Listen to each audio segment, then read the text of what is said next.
All this week, we've been following the journey of Dr. Geneva Ballard, whose mission to bring breast cancer detection supplies and training took her nearly 7,000 miles away to a hospital in Ethiopia. Right now, WENY's Isabel Garcia brings you the final installment in this three-part exclusive series. Take a look. It's amazing to come back and just realize the little things that you had never considered a blessing, like the fact that there's running water next door, the fact that the lights are on consistently, that I have internet that works, 99% of the time. Dr. Geneva Ballard describes some of the biggest challenges that she noticed while on her trip to Ethiopia. She met up with others from the nonprofit Rad Aid International, which helps to provide radiology services in developing countries. The team worked with doctors at St. Paul Hospital to bring critical breast cancer treatment training to the region. They are not looking at their images on a PACS viewer like we are. They don't have comparisons necessarily from last year. A patient may have a comparison that they have on a disc that they can bring in, but they can't upload it into their system and kind of compare them side to side. The hospital is located in Ethiopia's capital of Addis Ababa, a densely populated city with an estimated population of 5 million people. We are staying in probably one of the more poor areas, adjacent to one of the government-funded hospitals.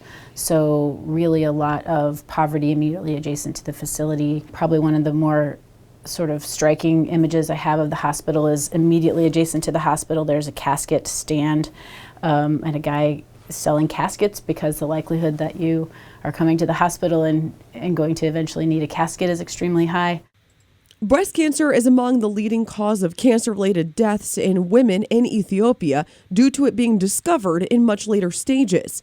This, one of the main reasons for the journey to establish a foundation for better breast cancer care. Do you feel that you had accomplished the mission that you had set out to do by going over there? I think the most important thing is that I feel like we have an ongoing relationship and an ongoing partnership. I can text with them now and say, hey, how is that going? Did you get that implemented? And I think more important than the 1 week we spent together, we have an ongoing relationship going forward. And I'll have an opportunity to communicate with the next group of radiologists who come so that everybody's kind of up to speed on what we accomplished and what needs to happen next. Following the mission at the hospital, Dr. Ballard visited other communities in Ethiopia in an effort to connect and understand the people of the region. She tells me they stayed up late chatting and sharing stories about their respective cultures. While they may be worlds apart, everyone found common ground in working to make a good life for themselves, their children and families, and their community. After we finished up with the hospital, we traveled a little bit in the north. We hiked in the Simeon Mountains, and I was able to see these amazing gelada baboons who will let you just walk right up to them and sit next to them and just be with them. And then we were also able to be in the city of Gondar for Timkat, which is their one of their largest holy feast days, celebrating the Feast of the Epiphany. It's an amazingly beautiful, colorful festival, so we were there for that, and that was really interesting to see. And then after we were there in the north for a few days, we traveled to the south, where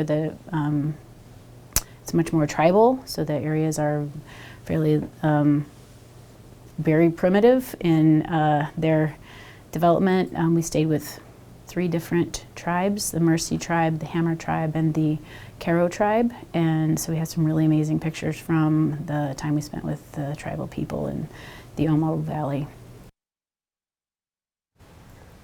Those were definitely captivating images. Yes, absolutely, and just really incredible that she took all those pictures herself. And so a big thank you to Dr. Ballard for that mission and for providing those images and videos as well, and sharing the story with us, really. And another note for Rad Aid International, the nonprofit that she teamed up with over there, we'll be putting a link for donations if any viewers are interested, and just to learn more about the organization as well in this web article on our website. And so big thank you again to Dr. Ballard and Guthrie, and thank you for watching. All right, thanks, Isabel. Thank you, Nick.